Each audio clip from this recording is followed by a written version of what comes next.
નમસ્કાર મિત્રો, આજના વિડીયોની અંદર આપણે આપણા શરીરની અંદર આંતરિક બળતરા થાય અથવા તો બાહ્ય બળતરા થાય તો એનો ઈલાજ આપણે આયુર્વેદિક રીતના કઈ રીતના દૂર કરી શકીએ અને બંને પ્રકારના જે બળતરા થાય છે આંતરિક અથવા બાહ્ય એને કઈ રીતના દૂર કરી શકીએ કાયમ માટે. તો આ વિડીયો તમે ખૂબ ધ્યાનપૂર્વક જોઈ લેજો અને એની સાથે તમે પરેજી કઈ રીતના રાખી શકો, કયા ખોરાકનો આપણે ઉપયોગ ના કરવો જોઈએ એના વિશે પણ આજના વિડીયોની અંદર તમને માહિતી મળશે. અને ખાસ કરીને મિત્રો, ચેનલ પર પહેલી વખત આવવાનું થયું હોય, તમને આયુર્વેદ સાથે જોડાવાની ઈચ્છા હોય, તમારી મનોભાવના હોય તો આ ચેનલને જોરથી સબસ્ક્રાઈબ કરી દેજો, જેથી કરીને આપણે આવનાર સમયની અંદર આયુર્વેદિક ઔષધોનો ઉપયોગ કરી અને આપણા શરીરને સુરક્ષિત અને સહી સલામત રાખી શકીએ. તો સૌથી પહેલાં તો આપણે સમજી લઈએ કે આંખોની અંદર બળતરા થાય.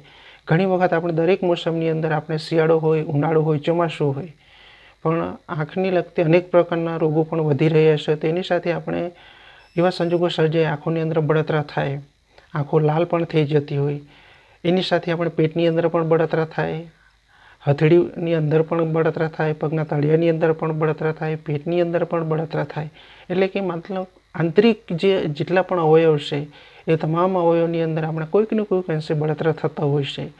એ ટૂંક સમય માટે આપણે બળતરા થાય, ફરી એ શાંત પણ થઈ જાય અને ફરી 1-2 દિવસ દરમિયાન ફરી એ સમસ્યા જો થાય તો એનો ઈલાજ આપણે કઈ રીતના કરી શકીએ એના વિશે પણ વાત કરીશું. અને બાહ્ય બળતરા એટલે કે બાહ્ય બળતરા પણ આપણે થતા હોય છે. તો એની સાથે તમને પેશાબ કરતી વખતે, મળ પ્રવૃત્તિ વખતે, મૂત્ર પ્રવૃત્તિ વખતે પણ આપણે બળતરા થતા હોય છે. અથવા તો આપણે તાળવા પર પણ બળતરા થતા હોય અને હથેળી પર, છાતી પર, છાતીની અંદર પણ બળતરા થતા હોય છે. તે બળતરા તો અનેક પ્રકારના થાય છે, તેનો આપણે પ્રેક્ટિકલ અનુભવ પણ થઈ ચૂક્યો છે. તો એ બધી જે સમસ્યા છે એને આપણે અવગણના કરીએ તો સમય જતાં આપણને વધારે તકલીફ પણ આપી શકે. તો એ ટૂંક સમય માટે આપણે એવું મનની અંદર હોય કે ટૂંક સમય માટે એની અંદર આપણે રાહત તો મળી શકે, પણ ધીરે ધીરે કરતાં એ આપણા શરીરની અંદર એનો પ્રકોપ વધી જાય.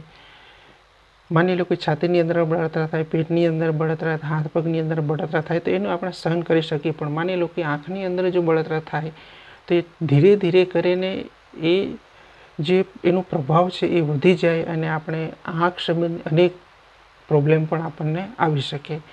તો એ જે સમસ્યા છે એને આપણે લાપરવાહી કરીએ તો ઘણી તકલીફ પણ આપણને ભોગવવી પડી શકે. તો એનું આપણે આયુર્વેદિક રીતે ઈલાજ કરીએ અને એ સમસ્યાને આપણે દૂર કરી શકીએ. તો ખાસ કરીને મિત્રો, ચેનલ પર પહેલી વખત આવવાનું થયું હોય તો ચેનલને જોરથી સબસ્ક્રાઈબ કરી દેજો.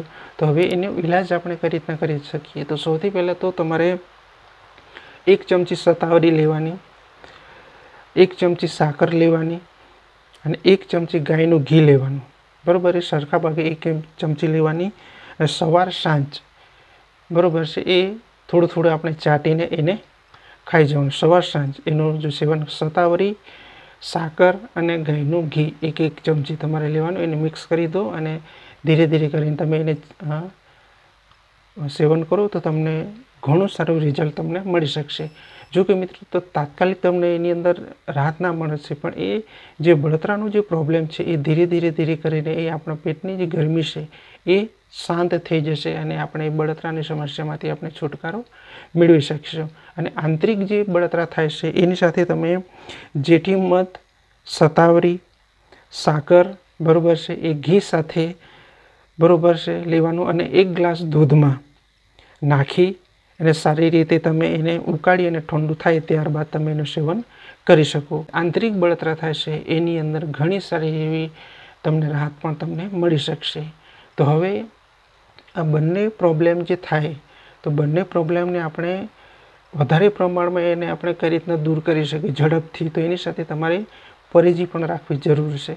જો મિત્રો આપણે એક તરફ આપણે આયુર્વેદિક ઔષધિ અથવા કોઈક ટેબ્લેટનો ઉપયોગ કરીએ કોઈક આ બીમારીની અંતર્ગત, તો એવા સંજોગોની અંદર આપણે કાળજી પણ રાખવી જરૂરી છે કે આપણા શરીરને કઈ રીતના આપણે એની સાથે આપણે રિલેટેડ આપણે ભોજનની અંદર કઈ બાબતનું ધ્યાન રાખવું જોઈએ. તો એની અંદર તમારે તીખું, વધારે પ્રમાણમાં તળેલું, તીક્ષ્ણ, ખારું, મીઠું, ખાટાશવાળો અનાજનો આપણે બિલકુલ પણ ઉપયોગ કરવાનો નથી.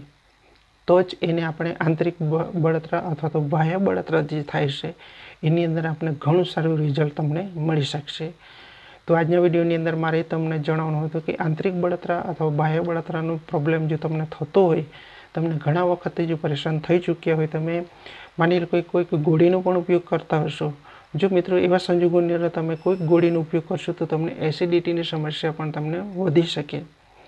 તો બને ત્યાં સુધી આપણે આયુર્વેદિક અને શુદ્ધ રીતે જો એનો ઈલાજ કરીએ તો આપણા શરીરની અંદર જે કંઈ નાની મોટી બીમારીઓ હોય એ જે બળતરા સંબંધી એને રિલેટેડ, તો એને આપણે ખૂબ સરળતાથી એનો ઈલાજ પણ કરી શકીએ અને આપણે ભોજનની અંદર આપણા પેટની અંદર જે પાચન શક્તિ છે એ પણ આપણે સુરક્ષિત રાખી શકીએ.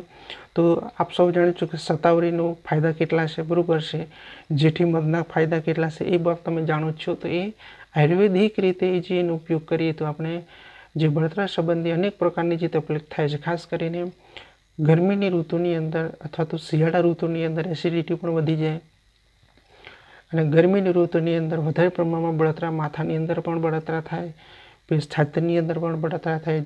તો એ બધી જે સમસ્યાઓ થાય એને આપણે ખૂબ સરળતાથી અને આસાનપૂર્વક એનો આપણે ઈલાજ કરી શકીએ અને તમારે ખાસ ભોજનની અંદર એનું પણ તમારે ધ્યાન અને કાળજી રાખવી જરૂરી છે. જો મિત્રો એક તરફ આપણે આયુર્વેદિક ઔષધિનો ઉપયોગ કરીએ અને એક તરફ આપણે જે કાળજી રાખવી, જે પરેજી રાખવી છે એની જો આપણે લાપરવાહી કરીશું તો એ આપણે એક રીતે કન્ફ્યુઝ થઈ જશે. એક તરફ 1-2 દિવસ દરમિયાન તમને આરામ પણ મળશે અને ફરી આપણે ભોજનની અંદર એવા તીખા, તળેલા, વધારે ખાટા અનાજનું જો આપણે સેવન કરશું તો 1-2 દિવસ ફરી એ જ લેવલ આપણને જોવા મળી શકે આપણા શરીરની અંદર. તો થોડું ઘણું એની આપણે કાળજી પણ રાખવી જરૂર છે. તો આ ઈલાજ તમે કરી શકો. આંતરિક બળતરા અને બાહ્ય બળતરાની અંદર તમે આ ઔષધિનો ઉપયોગ કરો અને ખૂબ આસાનપૂર્વક તમે આ જે બળતરા સંબંધી તકલીફ થાય છે એમાંથી તમે છુટકારો મેળવી શકશો. તો આજના વિડીયોની અંદર મારે તમને એ જ જણાવવાનું હતું કે અને ખાસ કરીને મિત્રો ચેનલ પર પહેલી વખત આવવાનું થયું હોય, તમને આયુર્વેદ સાથે જોડાવાની ઈચ્છા હોય, તમારી મનોભાવના હોય તો આ ચેનલને જરૂરથી સબસ્ક્રાઈબ કરી દેજો, જેથી કરીને આપણે આવનાર સમયની અંદર આયુર્વેદિક ઔષધિનો ઉપયોગ કરી અને જે કંઈ બીમારી થાય એને આપણે ધીરજપૂર્વક અને શાંતિપૂર્વક આપણા શરીરમાંથી દૂર કરી શકીએ. તો મળીએ કોઈ નવા ટોપિક સાથે.